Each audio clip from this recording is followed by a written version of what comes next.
Good morning. Previous క్లాస్లో మనం first lesson అయిపోయింది దానశీలము. బ్రీఫ్గా చెప్పుకున్నాం, ఆల్రెడీ చెప్పేశాను కాబట్టి ఇది కూడా ఎవరి భాష వాళ్ళకి తెలుసంపు కొంత సగం పార్ట్ అయిన మళ్ళీ ఇప్పుడు మనం దాన్ని కంటిన్యూ చేసి చెప్పుకుందాము. ఏకలవ్య శిష్యుడి దగ్గర ఆఫ్ చేసాం మనం. ఏకలవ్య శిష్యుడు అంటే ఎవరో చెప్పాను. అంటే ఏంటి, ద్రోణాచార్యుడు ఏంటి ఏకలవ్యుడిని ఒక వరం కోరుకుంటాడు. ఎందుకని అర్జునుడే ప్రపంచంలో విలువించగాడు ఎవరయ్యా గొప్ప వ్యక్తి అంటే అర్జునుడే అని చెప్పేసి అనుకుని ఆయన అర్జున్ని అది ఏకలవ్యుని ఒక బొటనవేలు కోరుకుంటాడు. ఆ బొటనవేలు తీసి ఇచ్చేస్తాడు గురువు. ఎందుకని గురువుగా భావించాడు కాబట్టి ఆయన అక్కడ ఏకలవ్య శిష్యుడు అని. ఇక్కడ కూడా మనకి ఎవరి భాష వాళ్ళకి నినసంపులో ఎవరు మనకి పైగా సామల రచయిత ఎవరు, సామల సదాశివరావు గారు.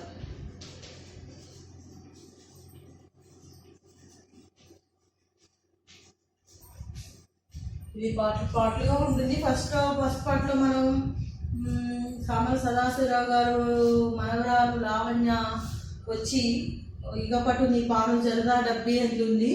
లావణ్యకి తెలుగు రాదు, అయినప్పటికీ కూడా అది హిందీలో అనువాదం చేసుకొని మాట్లాడుతుంది. కాబట్టి ఆ పదం ఇగపటు అనే పదం అంటే అని అన్నందుకు పట్టుబడ్డందుకు ఆ తాతగారు ఆశ్చర్యపడి ఆయనకి తిరుమల రామచంద్రరావు గారు ఆంధ్రప్రభ అనే వారపత్రికలో హైదరాబాద్ అనే నోట్బుక్లో ఆంధ్రప్రభ వారపత్రికలో చివరి పేజీ రాసేవాళ్ళు. ఆయన హైదరాబాద్ నోట్బుక్లో కప్పగంతుల లక్ష్మణ శాస్త్రి గారు వారి రామచంద్ర ఇగపడు తిరుపతి లడ్డు అనే మాట రాశారు.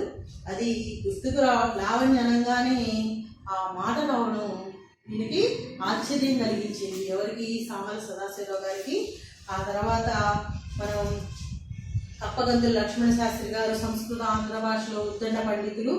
అలానే ఈయన సంస్కృతంలో బిల్హన్ మహాకవిలాసం విక్రమాంక దేవ చరిత్రం అనే ప్రౌఢ కావ్యాన్ని ప్రౌఢంగా అనువదించాడు, బాగా చక్కగా అనువదించాడు.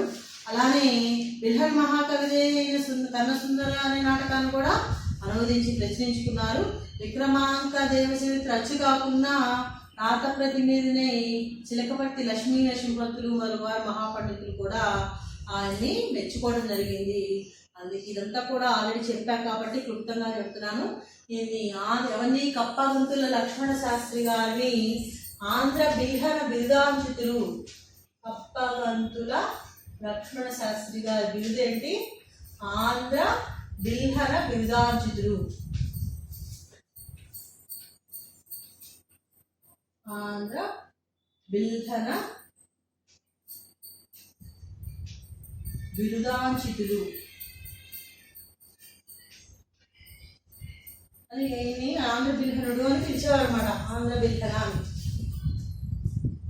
అయితే అయినప్పటికీ సామల సదాశివరావు గారు కప్పగంతుల లక్ష్మణ శాస్త్రి గారి వద్ద శిష్యరికం చేయలేదు. కానీ వారి జాబులు ఉత్తరాలు రాసే ప్రదేశం అంటే అక్కడ కూర్చొని వారి సన్నిధానంలో కూర్చొని సాహిత్య విషయాలు తెలుసుకున్నారు. కాబట్టి ఆయన కూడా ఈయన సామల సదాశివరావు గారి గురుస్థానీయులుగా భావించడం జరిగింది. అలానే ఈ నడుమ అయితే ఒకరోజు మళ్ళీ ఇంకొక విషయం గుర్తుకొచ్చింది సామల సదాశివరావు గారికి. ఏమని?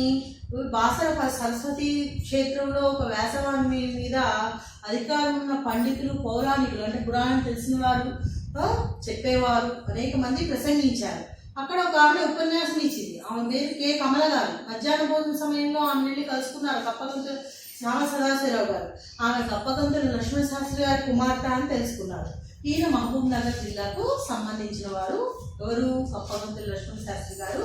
అందుకే ఆ ప్రాంతీయ భాష అలవడినందుకు మా లావణ్యకి కప్పగంతుల లక్ష్మణ శాస్త్రి గారి మనవరాలు లావణ్యకి అలవడ్డ ఆ మాట ఇగపటు పాను జరదారబ్బి అన్నందుకు ఆయన ఆశ్చర్యపడటం జరిగింది. నెక్స్ట్ మహబూబ్ నగర్ జిల్లాలో నేను ఇంకోళ్ళు ఎవరి గురించి నేర్చుకున్నాం? సురవరం ప్రతాపరెడ్డి గారు. ఆయన కూడా మహబూబ్ నగర్ జిల్లానే. వారు రాతలోనూ మాటలోనూ మహబూబ్ నగర్ జిల్లా ప్రాంతీయత కనిపించింది. రానే వాళ్ళ ఊరు నీళ్లులేని ఇక్కారపాడు. అలానే అది ఒకప్పుడు రాయచూరు జిల్లాలో ఉంది. ఇప్పుడు అది మహబూబ్ నగర్లో ఉన్న ఇప్పుడు మహబూబ్ నగర్ జిల్లాలో ఉంది. అలానే ఇంకోటి గురించి నేర్చుకున్నాం, గడియారం రామకృష్ణ శర్మ గారు. ఆయన అలంపూర్ బ్రహ్మేశ్వరాలయాన్ని పునరుద్ధరించే కార్యక్రమంలో అంటే బాగు చేసే కార్యక్రమాన్ని మళ్ళీ బాగు చేసే ఉద్దేశంలో కార్యక్రమంలో చురుగ్గా పాల్గొన్న వ్యక్తి గడియార రామకృష్ణ శర్మ గారు. ఈయన పరిశోధకులు, పత్రికా నిర్వాహకులు కూడా. ఈయన కూడా అలానే హైదరాబాద్లో ఆంధ్ర సారస్వత పరిషత్ ఏర్పడడానికి కారకులు, అంటే ఆ పరిషత్ ఏర్పడడానికి కారకులైన కొందరిలో ఈయన కూడా ఒక. అలానే మనం నల్గొండ జిల్లా గురించి నేర్చుకున్నాం. నల్గొండ జిల్లా తెలుగు కూడా సొంపైందే. మహబూబ్ నగర్, నల్గొండ జిల్లాలకు చెందిన ఎందరో కవులు, కల్పులు, పత్రికా విలేకరులు ఇక్కడే ఉన్నారో తెలుసుకుందాం. అలానే వెంకటరత్నం గారు అనే కవి ఉన్నారు. ఆయనకి వచ్చరుడు మొదలైన ఎన్నో రమ్యమైన కావ్యాలు ఈయన రాశారు. అలానే ఈ కప్పగంతుల లక్ష్మణ్ శాస్త్రి గారి, అలానే ఆంధ్ర శాశ్వత పరిషత్ నిర్మాతల్లో కొందరు శిష్యులు ఉన్నారు. ఎవరికి? వెంకటరత్నం గారికి. ఆయన కప్పగంతుల లక్ష్మణ్ శాస్త్రి గారి సంక్షిప్త వ్యాఖ్యానము, అంబటిపూడి వెంకటరత్నం గారి ఏదో ఒక కావ్యం ఈ సిలబస్లో ఉండేవి. నేను వారి గ్రంథాలు చదివాను కానీ అంతగా వారి పరిచయం పొందలేదు అని సామర్థ్యం చెప్పారు. వారికి ఏకలవ్య శిష్యుడు అని చెప్పారు. ఏకలవ్య శిష్యుడు అంటే నేను మొత్తం పోయిన ప్రీవియస్ క్లాస్లో అంతా కూడా చెప్పాను మీకు. అక్కడ వరకు అయింది. ఇప్పుడు మనం కంటిన్యూ లెసన్ చూసుకుందాం. తెలుగులోను, ఉర్దూలోను ఎందరెందరి దగ్గర ఏమేమి నేర్చుకున్నాను అదంతా రాయాలంటే ఒక పెద్ద పుస్తకం అవుతుంది. అది ఎవరు చెప్తున్నారు? సామల సదాశివరావు గారు చెప్తున్నారు. ఇక్కడ నేను రాస్తుంది ప్రాంతీయ భాషా పలుకుబడి గురించి. పలుకుబడి, నుడికారం, జాతీయాలు అనే వాటికి ఉర్దూలో చాలా ప్రాముఖ్యం ఉంది. పలుకుబడి, నుడికారం, జాతీయాలు ఈ మూడింటికి చాలా ప్రాముఖ్యం. వాటిని రోజ్మర్రా, మహావీర అంటారు. ఈ పలుకుబడి, నుడికారాన్ని ఉర్దూలో పలుకుబడి, నుడికారం వీటిని ఏమంటారట? రోజ్మర్రా, మహావీర అంటారు.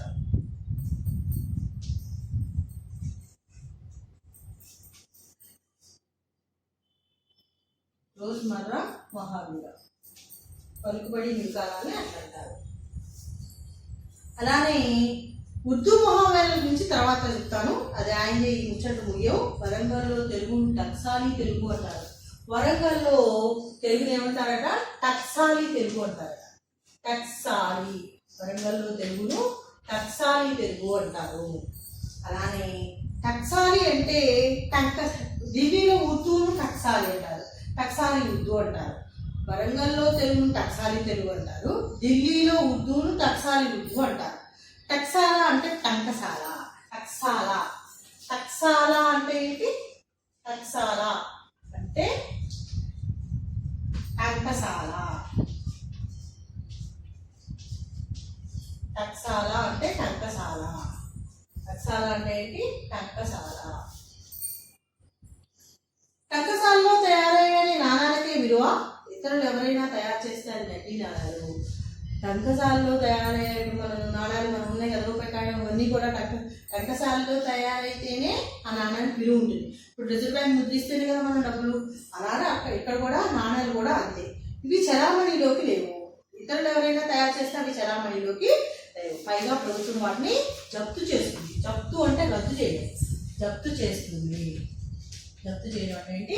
రద్దు చేస్తుంది. రద్దు. చూడనా, ఆడవాళ్ళ నోట అసలైన భాష. మా ఊర్లో పూజలు చేయించే మరాఠీ పురోహితుడు మొదలు మీ కళ్ళకు నీళ్లు పెట్టుకోండి అంటాడు. అయ్యా, అట్లా అనవద్దు. శుభాండు పూజ చేస్తుంటే కళ్ళకు నీళ్లు పెట్టుకోవడం ఏమిటి? ఈ సందర్భాన్ని మేము అర్థం చేసుకుంటాం కానీ ఇంకో సందర్భంలో దీని అర్థం వేరే అవుతుంది. తెలుగులో ఎట్లా అనాలో తెలియని మీరు ఇటువంటి తెలుగులో ఎందుకు మలుపుతారు? మాకు మరాఠీ వచ్చు కదా, మరాఠీలో చెప్పండి అంటాను. కానీ అతను వినడు. మధ్యలో షష్ఠి చేయిస్తాడు. ఇప్పుడు మొదలు మీ కళ్ళకు నీళ్లు పెట్టుకోండి అంటాడు. అయ్యా, అట్లా అనద్దు. మీకు సుమ్మాంటి పూజ చేస్తుంటే కళ్ళకు నీళ్లు పెట్టుకోవడం ఏంటంటే కళ్ళ నీళ్ళు పెట్టుకోవడం అనుకుంటా కళ్ళకు నీళ్ళు. ఈ సందర్భాన్ని మేము అర్థం చేసుకుంటాం కానీ ఇంకో సందర్భంలో దీని అర్థం వేరే అవుతుంది. అంటే ఏడవమని అర్థం కదా. తెలుగులో ఎట్లా అనాలో తెలియని మీరు ఇటువంటి తెలుగు మాట్లాడే బదులు మాకు మరాఠీ వచ్చి కదా, మరాఠీలో చెప్పండి అన్నాడు. మధ్యలో షష్ఠి చేర్చాడు. కొంతవరకు నేనే కళ్ళ నీళ్లు పెట్టుకోండి అన్నాడు. ఇది టంకసాల బయట తయారైన నకిలీ నాణము. నకిలీ నాణానికి ఎంత అయితే విలువ ఉందో ఇక్కడ ఈ పదానికి కూడా అంతే ఉంది. బయట తయారైంది కాబట్టి దీన్ని రద్దు చేయడం. వరంగల్లో కూరగాయలు అమ్మే స్త్రీల మాటల్లోనూ ఎక్కడో ఒక అచ్చైన తెలుగు నుడి వినిపిస్తుంది. ఏ ప్రాంతాల్లోనైనా అసలైన భాష ఆడవాళ్ళ నుండే వినగలము. వరంగల్లో కూరగాయలు అమ్మే స్త్రీల దగ్గర. అలానే ప్రాంతీయ భాష యొక్క గొప్పతనాన్ని చెప్తున్నాడు ఇక్కడ. ఒక్కొక్క ప్రాంతం యొక్క భాష ఎవరి భాష వాళ్ళకి వినసొంపుగా ఉంటుంది. వాళ్ళ పలుకుబడి, వాళ్ళ నుడికారాలు, పలుకుబడి అంటే మాటది, నుడికారం అంటే మాట యొక్క చమత్కారం, సొగసు, అందం. కాబట్టి ఎవరి పలుకు అంటే ఏ ప్రాంతం యొక్క భాష ఆ ప్రాంతానికి వినడానికి ఎలా ఉంటుంది, వినసొంపుగా ఉంటుంది. అలానే ఉర్దూ మాట్లాడే ముస్లిం స్త్రీలు, ఇల్లు దాటిని వెళ్ళిన వాళ్ళు, రాజమహల్లో ఉండే బేగముల భాష ఇవన్నీ శుద్ధమైందని అప్పటి విద్వాంసుల అభిప్రాయం. అందుకే పొల్యూట్ కాని ఉర్దూని బేగమాతీ జుబాన్ అని, మహిళాదేవి జుబాన్ అని అనేవాళ్ళు. మా చిన్నలో ఆగా సాహెబ్ అనే ఉర్దూ ప్రొఫెసర్ నిజాం కాలేజీలో పనిచేసేవారు. అతని పేరు ఆగా హుస్సేన్ హైదర్ హుస్సేన్ అనుకుంటానే కానీ గట్టిగా అనలేను. అతడు గంటలు ఢిల్లీ బేగమాతీ జుబాన్లో ప్రసంగించేవాడు. చూడండి, ఏ ప్రాంతంలోనైనా అసలైన భాష ఆడవాళ్లే మాట్లాడుతూనే వెళ్ళరు. ఉర్దూ మాట్లాడే ముస్లిం స్త్రీలు, ఇల్లు దాటని వెళ్ళిన వాళ్ళు, ముస్లిమ్స్ ఎక్కువగా ఇప్పటికీ కూడా ఎక్కువ మంది బయటికి రారు. ముస్లిమ్స్ వాళ్ళు పరదా అట్లా పెట్టుకొని ఉంటారు కదా, ఇల్లు దాటి వెళ్ళని వాళ్ళు. రాజ్మహల్లో ఉండే బేగముల భాష శుద్ధమైనది, ఎందుకంటే వాళ్ళకి బయట మహల్లో మాట్లాడే భాష తెలియదు.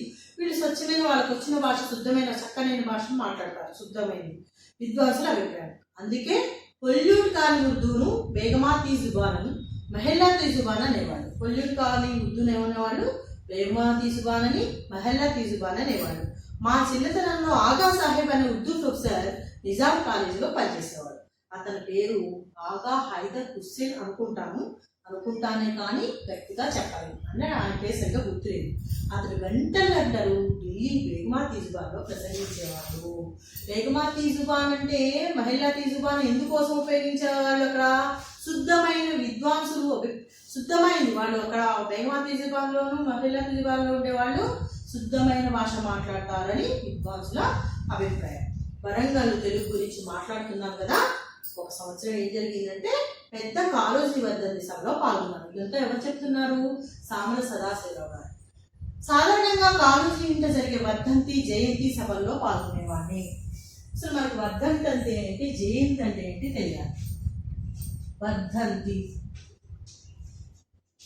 జయంతి, ఇప్పుడు ఎవరైనా పుట్టినరోజు మనం జన్మదిన శుభాకాంక్షలు అంటాం. అదే చనిపోయిన వాళ్ళకి చెప్పాలనుకోండి, వాళ్ళ జయంతి అంటాం, జన్మదినాన్ని. ఇక్కడ చనిపోయిన రోజు ఉంది కదా, దాన్ని వర్ధంతి అంటాం. చనిపోయిన రోజు గుర్తు తెచ్చుకోవాలి, అదే రోజు మళ్ళీ సంవత్సరానికి మళ్ళీ వర్ధంతి అంటాం. అలానే కాళోజీ గారి వర్ధంతి సభలో పాల్గొన్నాము. ఎవరు చెప్తున్నారు? సామల సదాశివరావు గారు. సాధారణంగా కాళోజీ ఇంట జరిగే వర్ధంతి, జయంతి సభల్లో పాల్గొనేవాడిని. నాకు పిలుపు వచ్చేది లేదా నేనే వెళ్ళేవాడిని. ఆ సభల్లో చిన్నపాటి కవి సమ్మేళనం, చిన్నపాటి ఉర్దూ ముషాయర, కవితలు చిన్న ముషాయర, పాటలు పాడడం, కొన్ని ప్రసంగాలు జరిగేవి. తర్వాత అక్కడ 2-3 గాయకులు వాద్యాల మీద షాద్ గజల్స్ తీసేవాడు, అంటే గజల్స్. పెద్ద కాళోజీ ఉర్దూ కవి కలంపేర్ షాద్. పెద్ద కాళోజీ ఉర్దూ కవి, అతని కలంపేర్ షాద్. నేను వెళ్ళేటప్పటికీ సాహితీ మిత్ర మండలి కవులు తమ కవితలు వినిపిస్తున్నారు. ఆ సాహిత్య సభకు రిటైర్డ్ డిప్యూటీ కలెక్టర్ అధ్యక్షులే ఉన్నారు. కలెక్టర్ గారిని అధ్యక్షత వహించమని ఉన్నారు. వారెవరో నాకు తెలియదు. అక్కడ అందరు తెలుగు విద్వాంసులు ఉండగా, అందరు యూనివర్సిటీ ఆచార్యులు ఉండగా, ఒక రిటైర్డ్ రెవెన్యూ ఆఫీసర్ అధ్యక్షత వహించమేంటి అనుకున్నారు. సామల సదాశివరావు గారు అనుకున్నారట. అంతమంది గొప్ప తెలుగు పండితులు ఉండగా, అంతమంది తర్వాత తెలుగు విద్వాంసులు ఉండగా, యూనివర్సిటీ ఆచార్యులు ఉండగా ఈయన అధ్యక్షత వహించడం ఏంటా? కాలేజీలు కాపుతులేమో, కాలేజీ వాళ్ళకి తెలిసిన ఆయనేమో, అందుకే ఆయన రెవెన్యూ వాళ్ళకు తెలుగు సాహిత్య సభలో అధ్యక్షత వహించే అర్హత లేదనుకునేవాడిని కాను. రెవెన్యూ ఆఫీసర్ కదా, ఆయన తెలుగు రాదేమో అనుకునేవాడిని అయితే కాను. ఉత్తమ కవితలు, కథలు రాసిన రెవెన్యూ పోలీస్ శాఖ ఆఫీసర్లు ఈ యాది శీర్షిక కిందే ప్రస్తావించి ఉన్నారు. అతని యాది శీర్షికలో ఉత్తమంగా రాసిన ఈ రెవెన్యూ పోలీస్ శాఖల ఆఫీసర్లు కవితల్లో వాటినన్నిటి కూడా ఈ శీర్షికలో రాశాను. అట్లా అనుకునేవాడిని కాదు. కానీ మరి ఇంత గొప్పవాళ్ళు ఉండగా ఈ సభలో ఆయనకి ఎందుకు అధ్యక్షత వహించారా? నేను ప్రస్తావించని వాళ్ళు అనేకులు ఉన్నారు, నేను ప్రస్తావించిన వాళ్ళు చాలా మంది ఉన్నారు. అందుకే కవి సమ్మేళనం తర్వాత అధ్యక్షుల వారు లేచి మాట్లాడినారు. అచ్చమైన వరంగల్ ప్రాంతీయ తెలుగులో సంస్కృత పదాలంతా ఆశ్రయించకుండా, ఇంగ్లీషు ఉర్దూ పదాల జోలికి అంతగా వెళ్లకుండా తమ మనసులోని భావాలను వెల్లడించారు. ఎవరు? అక్కడ రెవెన్యూ ఆఫీసర్, కలెక్టర్. ఆయన ఎవరు? రెవెన్యూ ఆఫీసర్ అధ్యక్షత వహించిన ఏంటనుకున్నారా? Retired deputy collector. ఆయన ఏం మాట్లాడడం స్టార్ట్ చేశారు. వరంగల్ ప్రాంతీయ తెలుగులో సంస్కృత పదాలంతా ఆశ్రయించకుండా ఇంగ్లీష్ ఉర్దూ పదాల జోలికంతగా వెళ్లకుండా తన మనసులోని భావాన్ని వెల్లడించారు. తర్వాత నన్ను మాట్లాడమన్నారు. అధ్యక్షుడు వారు కల్తీ లేని తెలుగు విన్న తర్వాత తెలుగులో మాట్లాడే సాహసం చేయలేదు. అంటే అంత గొప్పగా మాట్లాడాడు కాబట్టి ఆయనకి అందరూ కూడా అక్కడ అధ్యక్షత ఇచ్చారన్నమాట. ఉర్దూలో మాట్లాడతాను అని మాట్లాడే 4 మాటలు ఉర్దూలోనే మాట్లాడాను. అధ్యక్షుడు వారిలాగే కల్తీ లేని వరంగల్ తెలుగు మాట్లాడే ఆచార్యులు కొందరు ఉన్నారు అక్కడ, ఇతరులు ఉన్నారు. వార్తాపత్రికలో కొన్నాళ్ళు ఉర్దూ కవుల గురించి కూడా రాస్తాను. ఇప్పుడు యాది రాస్తున్నాను. యాది ఆ కాలం నుంచి నా రచనలు చదువుతున్న గుంటూరు యాది అంటే ఆయన శీర్షిక. అందులో యాది అనే పేరు పెట్టి అందులో కవితలు గేయాలు అందరి గురించి రాస్తున్నారు. ఎవరు? సామల సదాశివరావు గారు. అలానే ఆ కాలం నుంచి నా రచనలు చదువుతున్న గుంటూరు విద్వాంసులు అడ్వకేట్ ఉప్పులూరు గోపాలకృష్ణ శర్మ గారు నా వ్యాసాలు బాగున్నాయని జాబులు రాస్తున్నారు. తరచుగా మీ వ్యాసాల్లో తెలంగాణ ప్రాంతీయ భాష కనిపిస్తుంది, మీరు ఆ ప్రాంతం వారైనా మా ప్రాంతానికి ఎప్పుడు రాలేదా అని ప్రశ్నిస్తూ ఉంటారు. వారు ఏ ఉద్దేశంతో అట్లా ప్రశ్నిస్తారో తెలియదు కానీ అది నా ప్రశంసగానే భావిస్తాను. తెలంగాణలో నేను ఉంటూ ఆంధ్ర ప్రాంతం వాడు కూడా చదివేటట్లు రాస్తున్నానంటే విశేషమే కదా.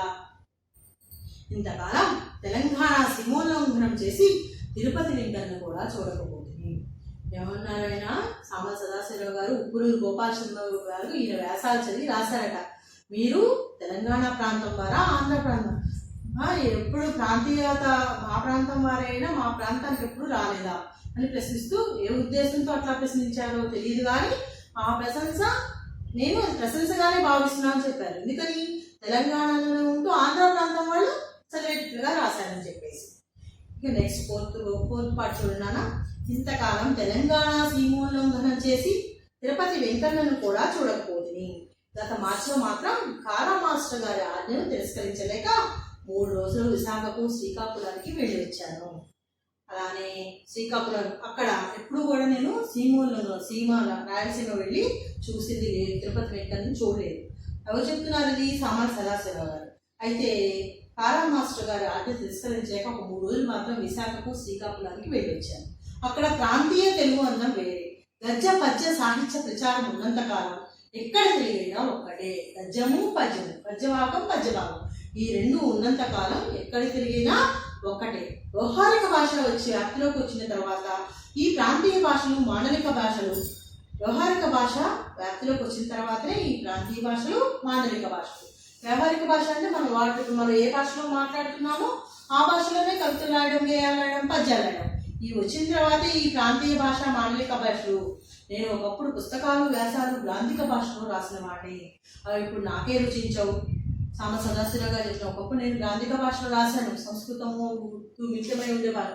ఇప్పుడు అవి నాకు రుచించవు. గ్రాంధిక భాష రాసే కాలంలోనూ పిల్లలకు తెలుగు చెప్పే పంతుంది కనుక వ్యవహారిక వాదులతో గొంతు కలిపేవాడిని.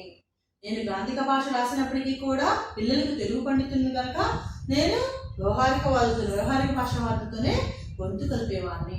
ఉర్దూ మరాఠీ పిల్లలు తమ ఇంట్లో మాట్లాడే భాషని బడిలో చదువుతుంటే తెలుగు పిల్లలు ఇంట్లో మాట్లాడే భాష వేరు, బడిలో చదివే భాష వేరు. తెలుగు పిల్లలు ఇంకా తెలుగు మాట్లాడతారు, బయట అంత సబ్జెక్టులన్నీ కూడా ఇంగ్లీష్లో ఉంటాయి కదా, కాబట్టి అట్లా వేరు మాట్లాడడం అంటాడు. బడిలో చదివే భాష వేరు, ఘోరం అనిపించేది. ఈ వ్యవహారకం వచ్చిన తర్వాత తెలుగు పిల్లలు కూడా మరాఠీ ఉర్దూ పిల్లల్లాగా ఇళ్లలో మాట్లాడే భాష బళ్ళల్లో చదువుతున్నారు. అయితే ఒకప్పుడు అంతా కూడా తెలుగు మీడియం కాబట్టి అన్నీ తెలుగులోనే ఉండేవి కాబట్టి ఇంకా ఏది మాట్లాడుతున్నారో బళ్ళలో కూడా అదే చదువు. ఒకప్పుడు కాకపోతే గ్రాంధిక భాషలో ఉండేది భాష, వ్యవహారిక భాష ఇంట్లో మాట్లాడే భాషలాగా లేకుండా గ్రాంధిక భాషలో రాసేవాళ్ళు ఎక్కువగా. అయితే మాండలిక భేదాల నుంచి ప్రాంతీయ భేదాన్ని సరిచేసుకోలేకపోతున్నాం. సరిచేసుకోవాలంటే తొలగించడం కాదు, దిద్దుకోవడం కాదు, అన్ని ప్రాంతాల పలుకుబడులు ఇప్పుడు తెలుగుంటుకున్న భాషలో కలుపుకోవడం. ప్రాంతీయ భాష ప్రజల వ్యవహారంలో ఉంది, ఇందులో పండితులు రాజకీయ నాయకుల ప్రమేయం లేదు. ఈ నడుమ ఏదో టీవీ ఛానల్లో తెలుగులోనే రాయండి, తెలుగులోనే మాట్లాడండి అని చెప్పడం జరుగుతుంది. ఇది విన్నప్పుడల్లా నేను 2 ప్రశ్నలు వేసుకుంటాను. ఏ తెలుగు, ఎక్కడ తెలుగు? ఎందుకంటే తెలుగు పిల్లలు ఇంట్లో మాట్లాడే భాష వేరు, ఉర్దూ పిల్లలు ఏంటి, ఉర్దూ పిల్లల్లాగా ఇళ్లలో మాట్లాడే భాషను బడులలో చదువుతున్నారు ఇప్పుడు. అయితే మాండలిక భేదాల నుంచి ప్రాంతీయ భేదాలను సరిచేసుకోలేకపోతున్నాం. సరిచేసుకోవాలంటే తొలగించడం కాదు, దిద్దుకోవడం కాదు, అన్ని ప్రాంతాల పలుకుబడులను ఇప్పుడు మనం తెలుగు అనుకుంటున్న భాషలో కలుపుకోవడం. ఏ టీవీలో ప్రాంతీయ భాష ప్రజల వ్యవహారంలో ఉన్నది. ప్రజలు ఏదైతే మాట్లాడుతున్నారో అదే ప్రాంతీయ భాషగా చెప్పాలి. ఇందులో పండితుడు రాజకీయ ప్రమేయం ఉంటుందా? ఉండదు. అది ఉర్దూ సాహిత్యంలో పండితుల వార్షిక సమాసాల కంటే ప్రజల పలుకుబడికే ప్రాధాన్యం రాసినాను కదా. ఉర్దూ కవుల్లో అగ్రగణ్య కవి మీర్ తక్నీ. ఉర్దూ కవి పేరేంటి? అగ్రగణ్యుడు మీర్ తక్నీ.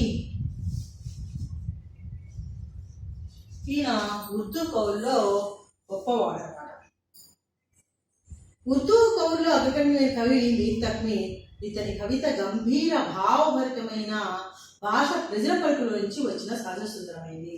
ఇతని రాసే కవితలు గంభీరంగా ఉన్నప్పటికీ భాష మాత్రం ప్రజల పలుకుబడి, ప్రజలు మాట్లాడే మాటల నుంచి వచ్చి సహజ సుందరంగా ఉంటుంది. ఎవరో అతన్ని అడిగారట, ఉస్తాద్ పారసీ అరబీ ఉర్దూ భాషల్లో సాటి లేని పండితులు కదా మీరు, ఢిల్లీ ప్రజల పలుకుబడి ఎట్లా పట్టుకున్నారు అని అడిగారట. ఉస్తాద్ మీరు మరి పారసీ అరబీ ఉర్దూ భాషల్లో సాటి లేని పండితులు కదా, మరి ఢిల్లీ ప్రజల పలుకుబడిని ఎట్లా పట్టుకున్నారు అని. శుక్రవారం ఢిల్లీ జుమ్మా మసీద్ మెట్ల కూర్చున్నాను. ఆ మెట్ల మీద అటు ఇటు ఒకే బస్రీ ఫకీర్లు పిచ్చగాళ్ళు బిచ్చగతులు కూర్చుండి ఏవేవో మాట్లాడుకుంటారు. అవన్నీ శ్రద్ధగా వింటాను. నమాజ్ చదవడానికి ఎందరో వస్తుంటారు, పోతుంటారు, మాట్లాడుకుంటారు. అవి వింటాను. అలా ప్రజల పలుకుబడిని జాతీయాలను నేర్చుకున్నాను. నాది ప్రజా కవిత. ఎవరో అడిగితే చెప్పండి మాట.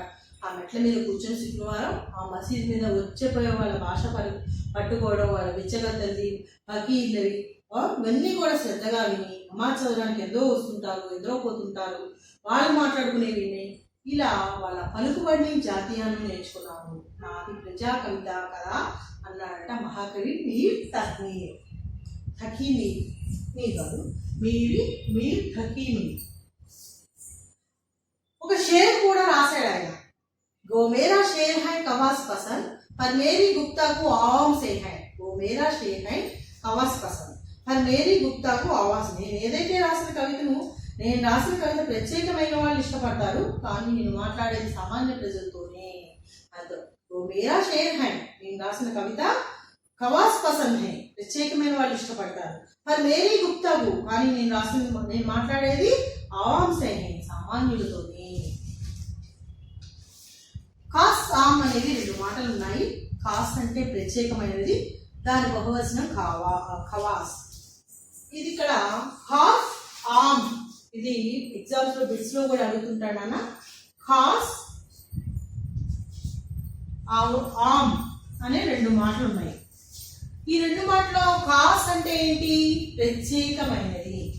ఖాస్ అంటే ఏంటి? ప్రత్యేకమైనది. ఆమ్ అంటే ఏంటి? ఆమ్ అంటే ఖాస్ అంటే ప్రత్యేకమైనది, దాని బహువచనం ఖవాస్, ప్రత్యేకమైన వాడు. అంటే విద్వత్తులను, సంపదలను, హోదాలోను ప్రత్యేకమైన వాడు. ఆమ్ అంటే సామాన్యము. ఆమ్ అంటే సామాన్యము. దీని బహువచనం సామాన్యమైన వాళ్ళు, సామాన్యమైన ప్రజలు. కవి ఏమంటున్నాడంటే, నా కవితను ప్రత్యేక వ్యక్తులు పసందు చేస్తున్నారు, కానీ నేను మాట్లాడుతుంది మాత్రం సామాన్య ప్రజలతోనే అని మీర్ తక్నీ గురించి మనకి ఫోర్త్ మొత్తం మీర్ తక్నీ గురించి చెప్పడం. ఓ మేరా షేర్ హై కవాస్ పసంద్ పర్ మేరీ గుప్తాకు ఆవాం సే హై. నేను రాసింది ఏమన్నాడు ఆయన? నేను నా కవితను ప్రత్యేక వ్యక్తులు పసందు చేస్తున్నారు, కానీ నేను మాట్లాడుతుంది మాత్రం సామాన్య ప్రజలతోనే అని చెప్పడం జరిగింది. ఇదంతా కూడా ఎవరి భాష వాళ్లకు వినసొంపు. ఇది సామన సదాశివరావు గారు రచించడం జరిగింది. సామన సదాశివరావు గారి కవిపరిచింది రాసుకోవాలి. కుమ్రంభీం జిల్లా దహగం మండలం తెలుగుపల్లిలో జన్మించారు. దీనికి సంస్కృతం, హిందీ, ఆంగ్లం, ఉర్దూ, పార్సీ, మరాఠీ భాషల్లో పండితుడు.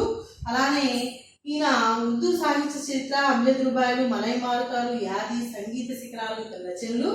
అమ్జద్ రుబాయిలు అనువాదానికి 1964లో ఈయనకి ఆంధ్ర ప్రభుత్వం ఉత్తమ అనువాద రచనా పురస్కారం, స్వరలయలు అనే గ్రంథానికి కేంద్ర సాహిత్య అకాడమీ అవార్డు లభించాయి. ఈయన తెలుగు విశ్వవిద్యాలయంలో గౌరవ డాక్టరేట్ స్వీకరించాయి. అలానే సహృదయ విమర్శకుడైన ఇతని రచనలో భాష సహజసుందరంగా, సరళంగా, ముచ్చట్ల రూపంలో మనసు పట్టుకునే విధంగా ఉంటుంది. మధ్యలో మనకి ఆలోచించని చెప్పండి, క్వశ్చన్స్ ఉన్నాయి, చూద్దాం. ఏ ప్రాంతం వాళ్ళ తెలుగు ఆ ప్రాంతం వాళ్ళకు ఇంకా మంచిగా ఉంటుంది, సమర్థించండి. అవును కదా.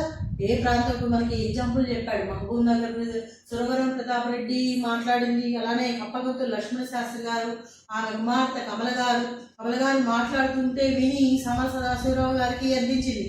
ఏమని? ఎక్కడో విన్నట్లుగా ఉంది. ఎవరు? కప్పగంతుల లక్ష్మణ శాస్త్రి గారి కుమార్తె.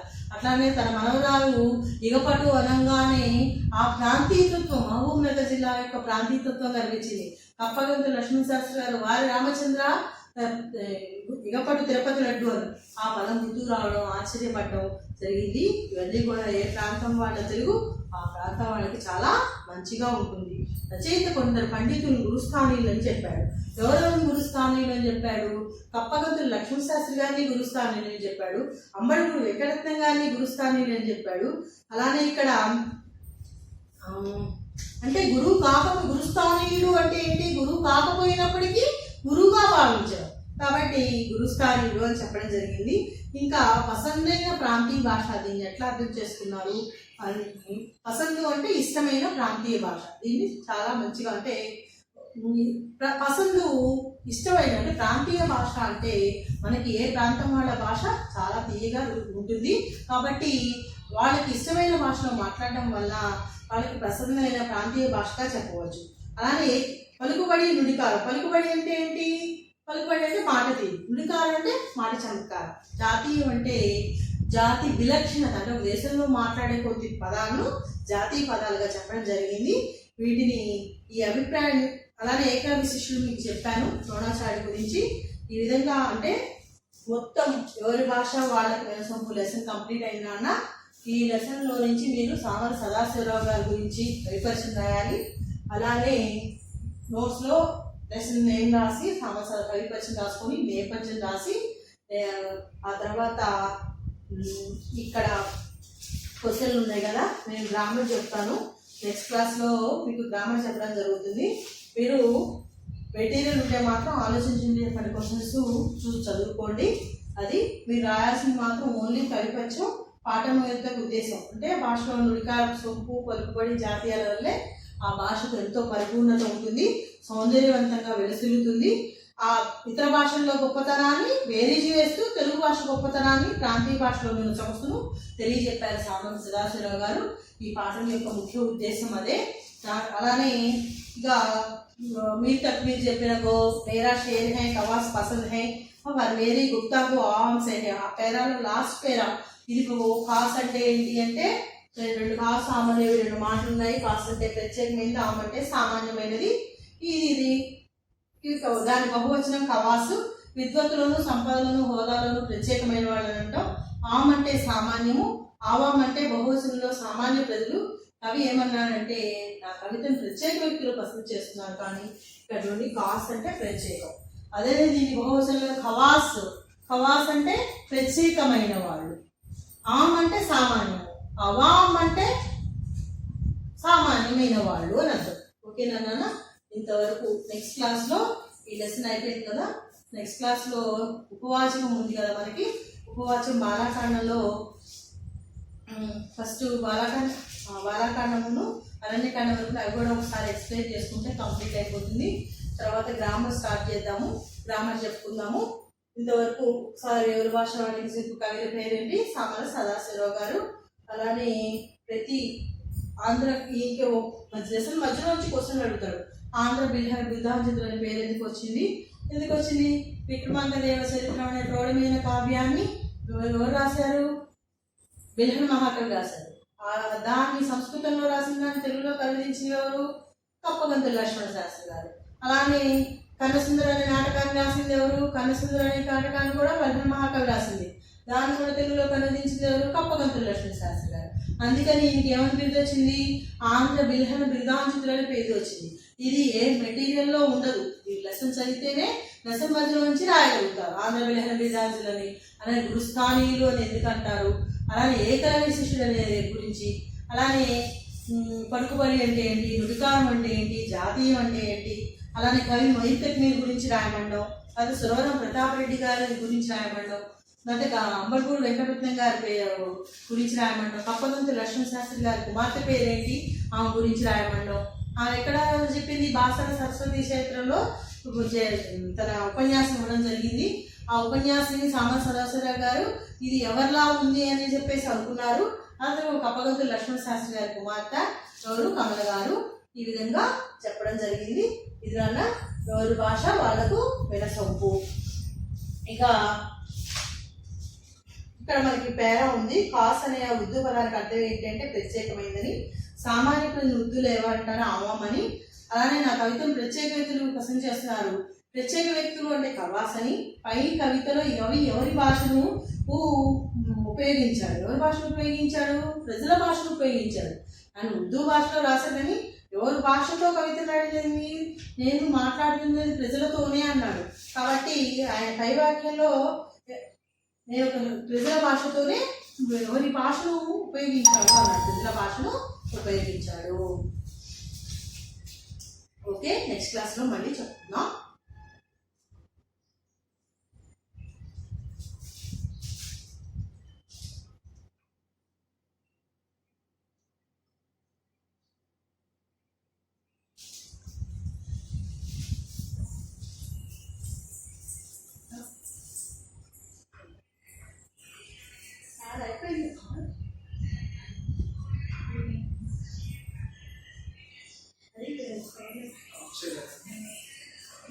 కట్ చేస్తాను.